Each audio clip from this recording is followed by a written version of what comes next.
an interview with Rita Rifenburgh in her home on June 1st, 2010. My full name is Rita Annette Warman. My married name is Rita Annette Rifenburgh. I was born on April 29th, 1917.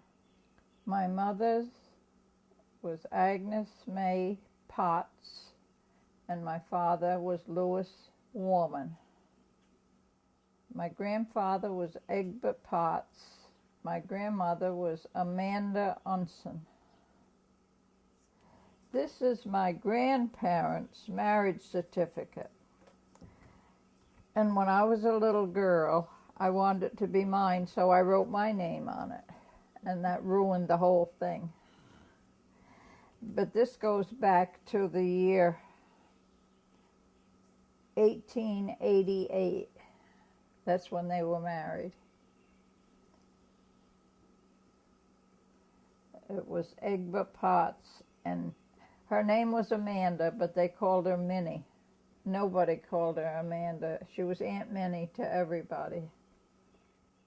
She was the best cook in the world, even though she was diabetic and couldn't eat a lot of the stuff she made for us, but it was unbelievable what she made. She did a lot of canning herself, but never went to the store and bought a can of anything.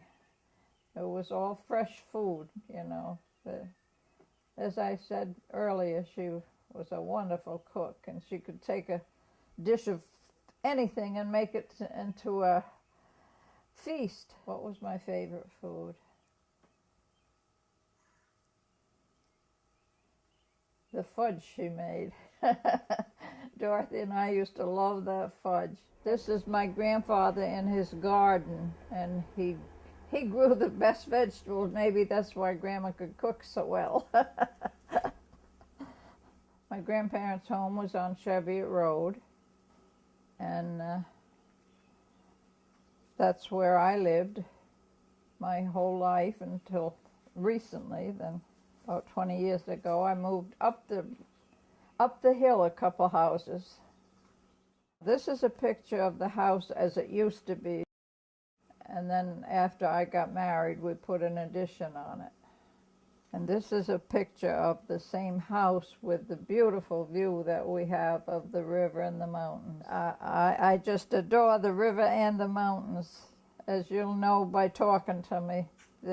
They're my favorite thing. They had 9 children, but only 6 lived. The last 3 died at birth because I think she was, having too many children too quickly. But it wasn't a very big house, really, but she brought her children all up there. There was a basement, and that they used as the kitchen. Then you went out of the door that went on the porch, and they went into what they called the outside kitchen, where she did all her cooking and everything for the summer. And then you went upstairs, and there was a living room and a bedroom. Then you went up another stairs, and there was 2 more bedrooms. We had a well, and we had a cistern. The cistern was for water to use. The well was for water to drink. And the well was also our refrigerator. There was a crank handle with a rope, and you fastened a pail to the end of it, and then you put whatever you wanted to be cold in the pail and dropped it down just to the water level. And when it came up, it was just as cold as any refrigerator. Outdoor bathrooms. Oh, we had one that had 2 seats, and then over in the corner was a little low seat for the children, and a door that you're supposed to close when you go in. But we like to leave it open because we could see the river and the mountains and the trains, and there was nobody down the hill to see you. So that's what we did. Most of my clothing that I had as a child, my grandmother made, and she had a sewing machine, and she made clothes that rivaled any tailor. Some of them were beautiful. I remember a tan coat that she made me, and everybody in the community was looking at that coat. So besides being a good cook, she was a good seamstress. The day she had me all dressed for Sunday school in my best. And I opened the door and came out, and there was this great big rooster in my yard because they had chickens. And I used to gather the eggs every day. And this big rooster evidently didn't like to see me all dressed up fancy like that, and he made one lunge and he jumped on me and knocked me down in the mud. So I wasn't ready for Sunday school anymore. I had to go in and have my clothes changed, and the rooster didn't live long after that. They put him on the chopper block. Grandma would kill her own chickens. Yeah. I would hold them by the legs while she chopped the head off. That was quite a thing. Some of the neighbors had cows, and I can't tell you now which ones, but I know Gladys, my friend, Gladys Disher, and she used to carry milk from one house to the other. My grandfather worked for the railroad. He was the conductor of the crossing gates, and there was a little shanty down by the railroad where he sat all day, and when a train came, he had to get out and put the gates down. And when the horse and wagons came, he had to get out and put the gates up. And I used to go down and visit him nearly every day, and was thrilled when a train came. It would slow right down to almost nothing to let the mail bags off in the morning. And then there was an arm on a crane like that went out with the mail bag to go, and then they put the other one on, brought it back in. And my mother carried the mail from there up to the post office in these big mail bags. Trains all blow as they come around either turn, the north turn or the south turn. That's how he knew when they were coming. And when the horse and wagons came, he had to get out and put the gates up because they went out to the dock, the loading dock. The Cheviot Road was lined with horses and wagons all day long and loaded with fruit. Really, without exaggeration, there must have been 60 or more just up as far as you could see. And then each one individually unloaded their produce out on the long dock in crates. I'd say it was about halfway out into the river.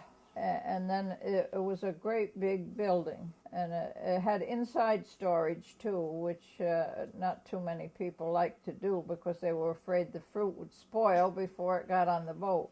So they all kept it outside as much as they could. And then at night, the night boats came, and the stevedores put all the crates on the boat and took it to New York. At the beginning, where the Cheviot Park is now, there was a cooper shop, there was a basket shop, and I can't even remember all the things. A coal place where you could buy coal. It was quite a thriving place at one time.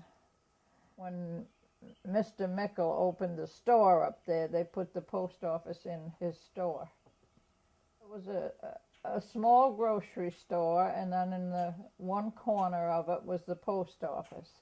And I'd say maybe there was 40 postal slots for the people that lived here. And my first boyfriend worked there. Yeah.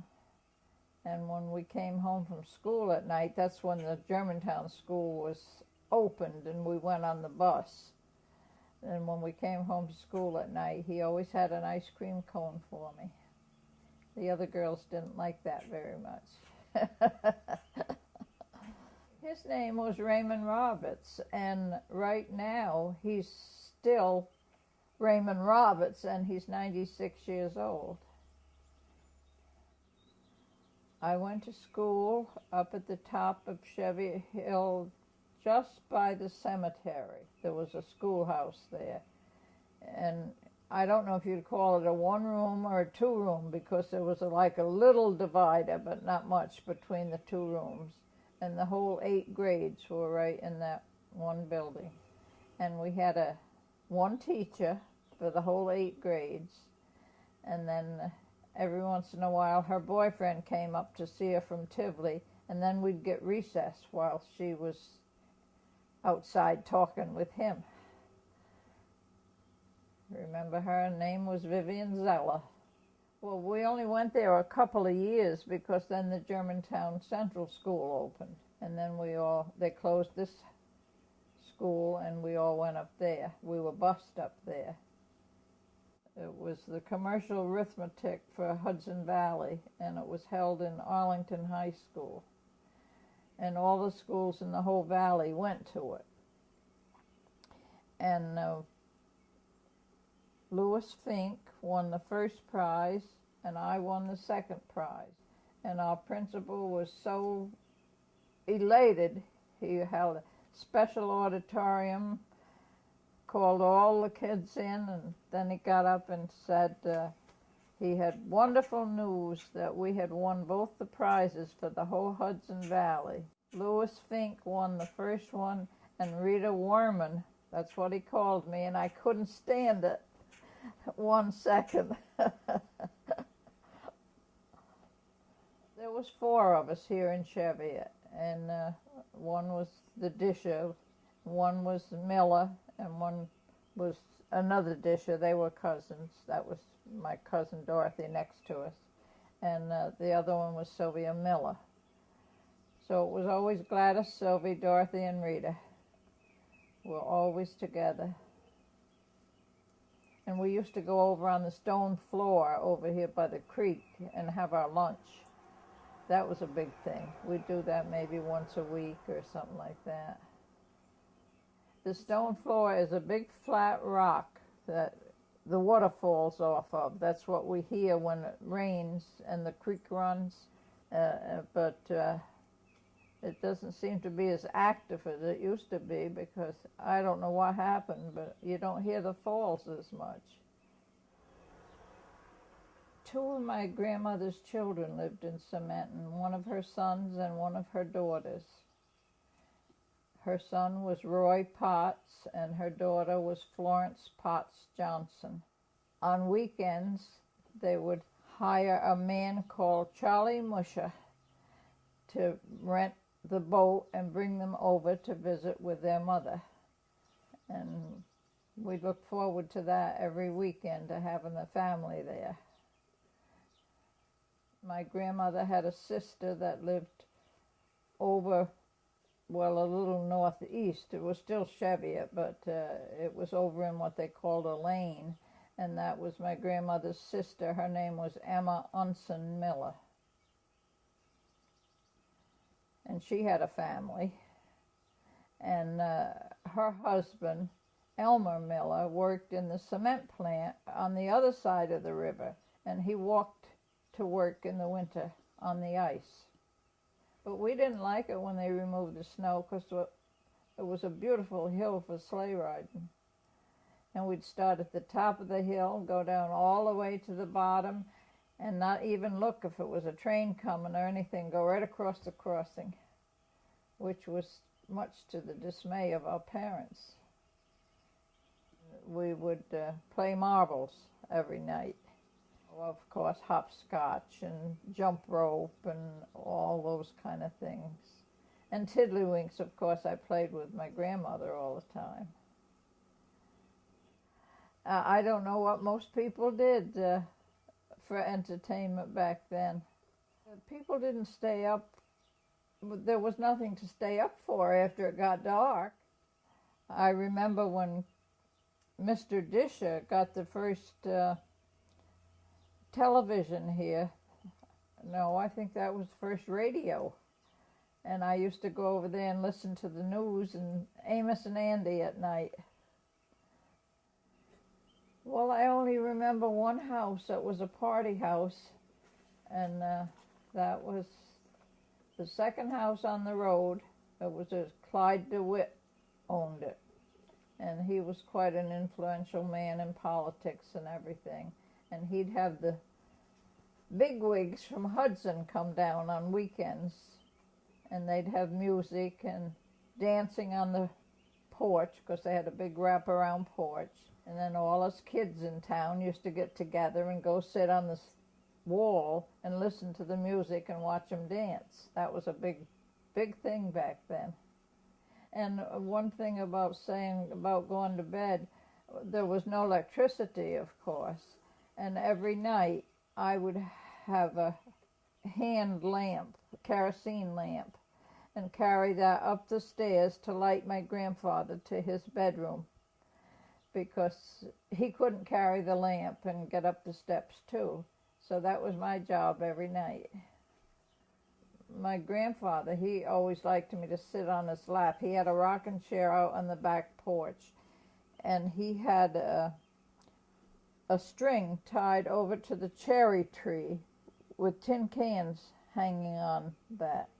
And I'd sit on his lap, and he'd say, "Now pull a string." And I'd say, "Why?" He said, "There's a bird after the cherries."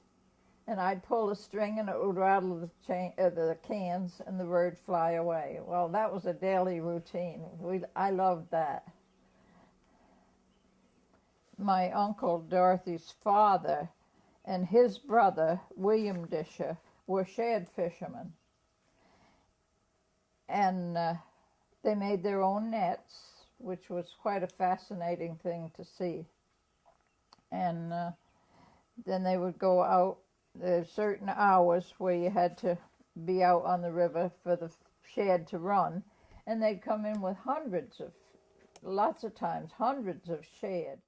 And they would come in right at the bottom of our property and unload them, and then take them over to Mr. Dish's house and do whatever they had to do with them, to get the fish ready for sale. It was quite a business back then to go shad fishing. You could come right in with your boats right up to the shore of the properties here, and now it just seems when the creek runs, it goes right over to the culvert and goes out. It never fills the basin there anymore. And I would love to see that corrected and have the water there. The man I married was from Tivoli, New York. His name was Harry Cooper Rifenburgh. And Cooper comes from an estate down in Tivoli where the people that owned it were named Cooper. And he worked for them when he was a child. I met him at a dance. Well, he'd come to see me once in a while, and that kept getting more often. And I remember the first night he ever came to see me, we had a mouse in the house and a trap set for it. And while he was there, we were sitting by the table talking, and we heard a noise. And I went in the cellar that was next to us there, and there was this mouse making its feet go. Its head was caught in a trap, and I started to cry. And I said, I bet he thought, what is this I'm connected to? Crying over a mouse.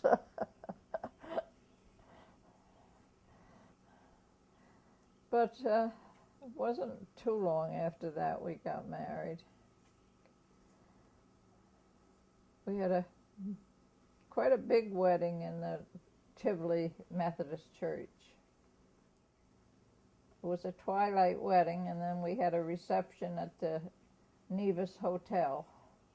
Oh, and after we were married, he worked there 8 months out of the year, and he got $50 a month, and that's what we lived on. That's $400 for a year. Try that today.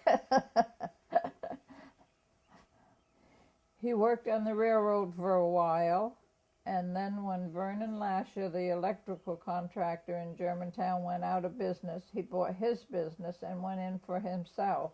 And then he was electrical contractor the rest of his life. After we got married, about a year and a half, we had a baby, but I lost that baby when he was 6 weeks old. After Bruce was born and Harry was gone, then I got a job in the State Bank of Albany in Germantown. And I worked there for 16 years. We had another customer. His name was William Masick. He was a clerk over at the school, and he had this great big dog, and he would bring it in, and I wrote for the bank paper, and I sent him this photo of our biggest customer, and it's his dog. And I said, this is one of our biggest customers in Germantown. And they all got quite a kick out of that. And then one time I painted a picture of the bank, and then it was in the paper the day I gave this picture to the bank manager. And they had it up there in the bank a long, long time. And after he died, his wife had it, and just a couple of years ago, she brought it down to me. My mother used to paint, but I don't think I had anything to do with the fact that she painted, but it may be that I saw her painting and thought I would like to do it. So I started. Then I made a lot of cards and things like that, and pictures for people, and I got pictures all through the house. Well, this really isn't a poem, it's a did you. It says, did you ever look at a glowing sunset over the Hudson River as the sun settles behind the majestic blue-green Catskill Mountains? Did you ever spend a hot summer day at Lake George South at our beautiful Palatine Park? Did you ever take a long ride in the spring when the blossoms fill the air with the perfume and each tree looks like a huge flower? Did you ever take an autumn ride and see the same tree and many others, an array of colors that simply took your breath away? Did you ever look out of your window and see everything covered with a glistening blanket of pure white? See, we're going through the seasons. And did you ever walk along the street and exchange greetings with everyone that you met? Did you ever stop to think that nearly 300 years ago, the first settlers saw all this natural beauty in our valley and decided to stay? Homes, businesses, roads, and many conveniences have been added, but the natural beauty is still the same. Did you ever spend any time away from all these things and say to yourself, I can't wait to get back home, back to Germantown? And did you ever feel as proud as I do when I say, I'm from Germantown, Columbia County, New York?